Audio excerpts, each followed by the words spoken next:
sini akan menjelaskan apa sih latar belakang dari Pos Bantuan Hukum. Pos Bantuan Hukum dibentuk sebagai respon atas kebutuhan masyarakat Kelurahan Wonorejo yang sering menghadapi permasalahan hukum namun memiliki keterbatasan akses terhadap pelayanan profesional. Minimnya pemahaman hukum dasar mengakibatkan warga rentan melakukan kekeliruan administratif atau terlibat sengketa. Kehadiran posko bantuan hukum ini pada dasarnya merupakan manifestasi dari amanat konstitusi yang menjamin kedudukan yang sama bagi setiap warga negara di dalam hukum.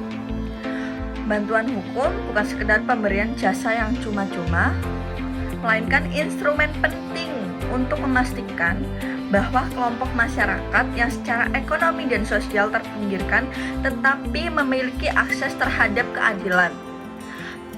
Tanpa adanya pendampingan yang mumpuni, hak-hak hukum, masyarakat seringkali terabaikan hanya karena ketidaktahuan prosedur atau keterbatasan finansial untuk menyewa advokat profesional.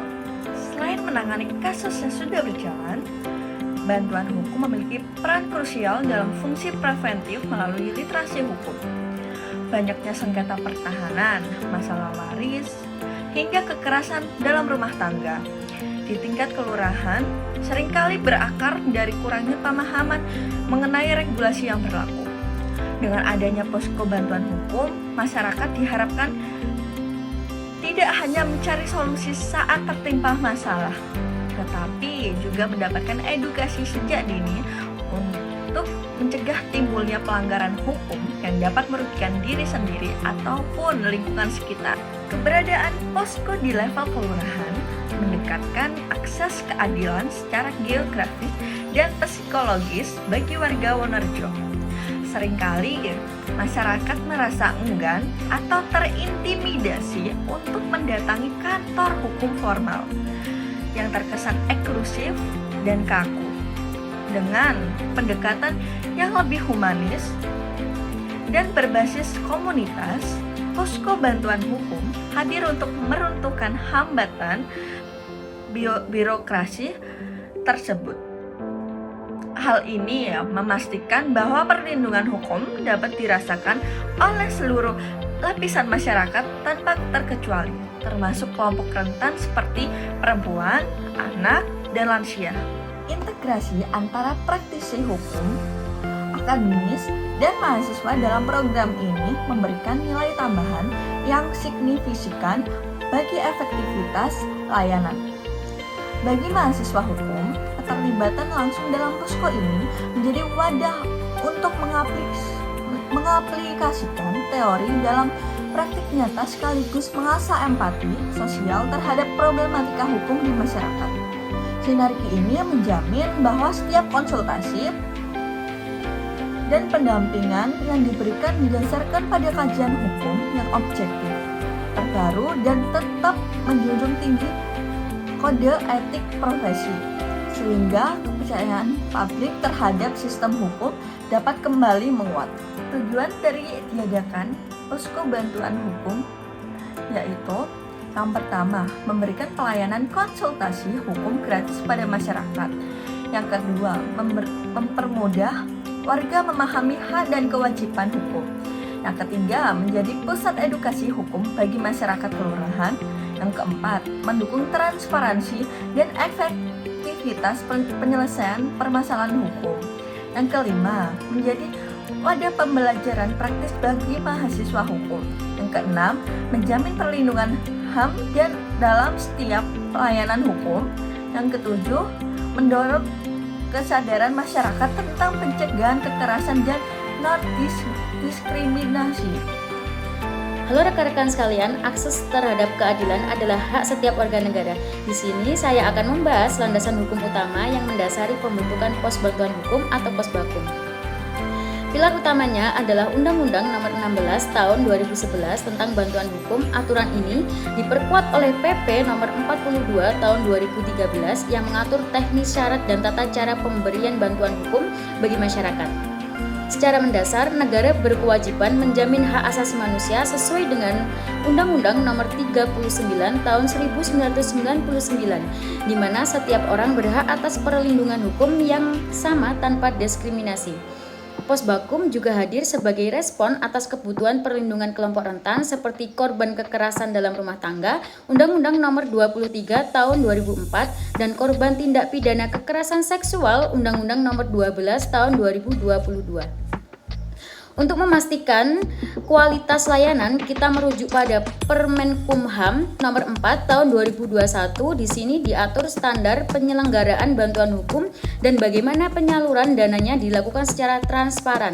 Khususnya untuk layanan ini, di lingkungan peradilan Mahkamah Agung mengeluarkan Perma Nomor 1 Tahun 2014 sebagai pedoman layanan bagi masyarakat yang tidak mampu.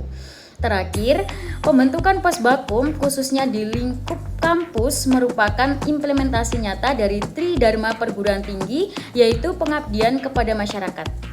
Dengan landasan hukum yang kuat ini, Posbakum siap menjadi garda terdepan dalam mewujudkan keadilan bagi seluruh lapisan masyarakat. Terima kasih. Halo rekan-rekan, tahukah kalian apa saja dasar dalam memberikan pelayanan hukum yang berkualitas? Mari kita bahas 6 prinsip utamanya. Pertama, gratis. Pelayanan hukum dasar tidak dipungut biaya apapun, semuanya bersih dari pungutan liar. Kedua, transparan. Setiap proses dan informasi diberikan secara terbuka. Pemohon berhak tahu sejauh mana progres layanan mereka. Ketiga, non-diskriminatif. Kami melayani setiap warga negara dengan setara tanpa memandang suku, agama, ras maupun golongan.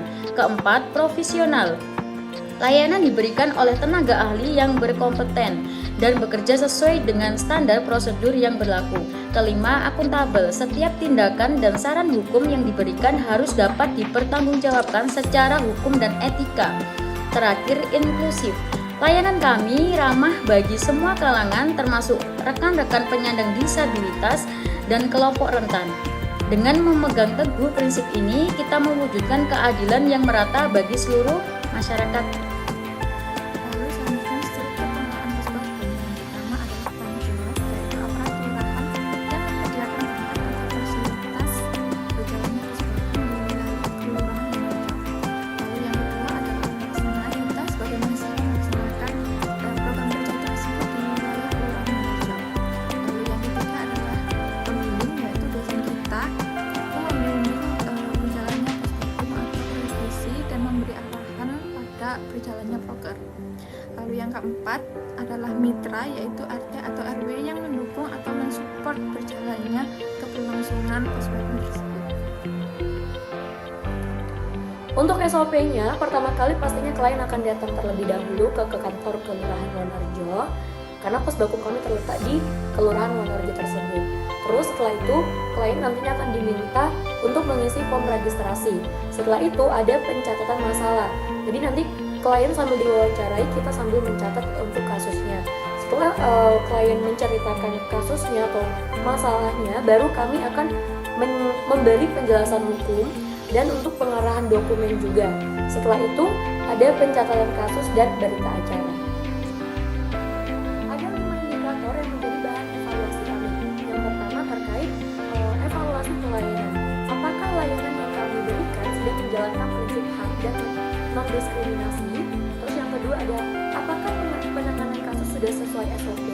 Yang ketiga ada pelaporan harian, yaitu terkait buku register, digital, dan juga ada rekapnya.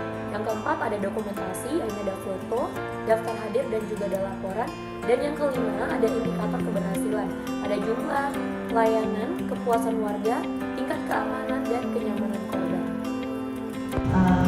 Seperti tadi Lurah sampaikan bahwa teman-teman mahasiswa di sini sedang belajar lebih, jadi mohon untuk dibimbing, mohon untuk dibina supaya dari pada saat sudah lulus bisa menjadi manusia yang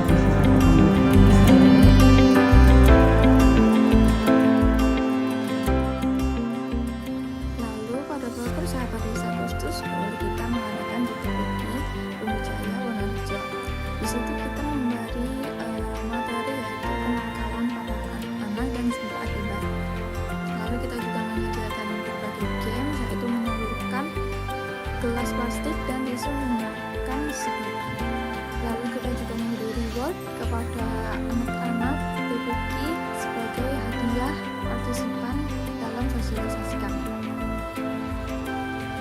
Halo semuanya, di sini saya akan menjelaskan salah satu program kerja pengabdian kami yang dilaksanakan di PAUD Tunas Bangsa. Fokus program ini bukan soal belajar di kelas saja, tapi tentang keselamatan dan membangun kedekatan dengan orang tua. Kegiatan pertama adalah sosialisasi rambu lalu lintas sejak dini.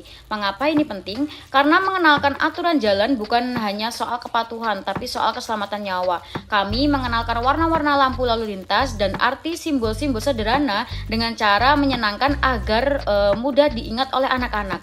Setelah teori, saatnya praktik lewat kreativitas. Kami mengajak adik-adik untuk mewarnai gambar rambu lalu lintas. Melalui aktivitas ini, anak-anak secara visual akan lebih akrab dengan bentuk dan warna rambu. Jadi, sambil mereka bermain warna, informasi tersebut masuk ke memori mereka dengan cara yang tidak membosankan.